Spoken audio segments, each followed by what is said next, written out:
महाराष्ट्रात विधानसभा निवडणुकीचा निकाल लागून जवळपास 10 दिवस उलटून गेले। 230 जागा पटकावत महायुतीने विजय मिळवलाय। पण एवढं होऊन देखील राज्यात ईव्हीएम प्रणालीवरून सुरू असणारा वाद काही केल्या संपत नाहीये। एकीकडे जिथे अलीकडेच काँग्रेसचे नेते नाना पटोले यांनी मतदानाच्या दिवशी संध्याकाळी 5 वाजेपासून ते रात्री 11 वाजेपर्यंत 76 लाख मतदान कसं झालं, जे आजवर कधीही घडलं नाही, ते महाराष्ट्रात कसं घडलं, असा प्रश्न ईव्हीएम प्रणालीवर उपस्थित केला। ईव्हीएम मतदानाशी संबंधित अजून एक नवं प्रकरण समोर येते। हे प्रकरण म्हणजे सोलापूर जिल्ह्यातील मारकवाडी येथील बॅलेट पेपरवर पुन्हा एकदा होत असलेली मतचाचणी। पण ईव्हीएमचा पर्याय असताना पुन्हा बॅलेट पेपरवर मतचाचणी का केली जाते, हा प्रश्न तुम्हालाही पडला असेल। तर याचं उत्तरही देतो। नमस्कार, मी गीतामाई जावडेकर आणि तुम्ही पाहताय एमबी लाईव्ह।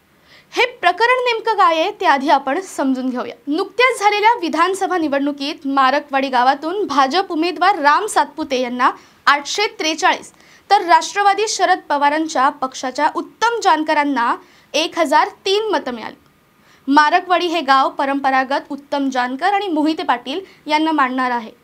जानकर आणि मोहिते पाटील एकत्र असल्याने या गावातून जानकर यांना मताधिक्य मिळणं अपेक्षित होतं, पण गावकऱ्यांच्या दाव्यानुसार सातपुतेंना अपेक्षेपेक्षा जास्त मतं मिळाली। सातपुतेंना फक्त 100 ते 150 मते अपेक्षित होती, तर जानकरांना 1500 पेक्षा जास्त मतं मिळणं अपेक्षित होती। माळशिरस मतदारसंघातून उत्तम जानकर हे राष्ट्रवादी शरद पवार पक्षाकडून निवडून आले, मात्र भाजप उमेदवाराला मताधिक्य मिळाल्याने ईव्हीएम बाबत शंका घेऊन मारकवाडी गावाने आज म्हणजेच 3 डिसेंबर रोजी बॅलेट पेपरवर चाचणी मतदान घेण्याचा निर्णय घेतला होता। गावात आता 8 ते 4 वाजेच्या दरम्यान मतदान होणार होतं।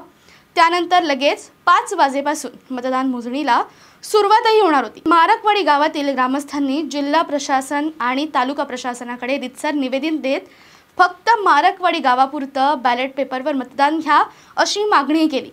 सोलापूर जिल्हाधिकारी आणि प्रांत अधिकारी यांनी विधानसभा निवडणूक प्रक्रिया संपन्न झाली असून आता कोणत्याही प्रकारची निवडणूक प्रक्रिया राबवता येणार नाही असंही जाहीररित्या सांगितलं होतं। याच धर्तीवर सोलापूर जिल्हा प्रशासनाने काही गावकऱ्यांना नोटिसा बजावल्या होत्या। 5 डिसेंबरपर्यंत जमावबंदीही लागू केली।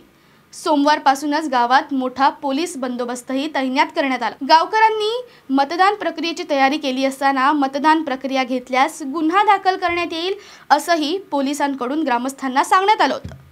त्यानंतर मतदान प्रक्रिया थांबवण्यासाठी पोलिसांनी बळाचा वापर केला आणि त्यामुळे अखेर मारकवाडी ग्रामस्थांनी बॅलेट पेपरवर मतदान न घेण्याचं ठरवलं। या संपूर्ण प्रकरणावर शिवसेना उभाटा नेते संजय राऊत यांनीही प्रतिक्रिया दिली आहे। या प्रतिक्रियेत ते नेमकं काय म्हणाले ते आपण पाहूयात। त्या बहुमतावरती लोकांचा विश्वास नाहीये। अनेक गावागावातून फेर मतदान आणि फेर मतमोजणीची मागणी होत्या। गावागावातून लोक रस्त्यावर आलेले आहेत। माळशिरसमध्ये मार्कंडवाडी नावाच्या गावामध्ये लोकांनी ठरवलं की आपण बॅलेटवर मतदान करून आमच्या गावाचा कौल काय आहे हे निवडणूक आयोगाला दाखवायचं।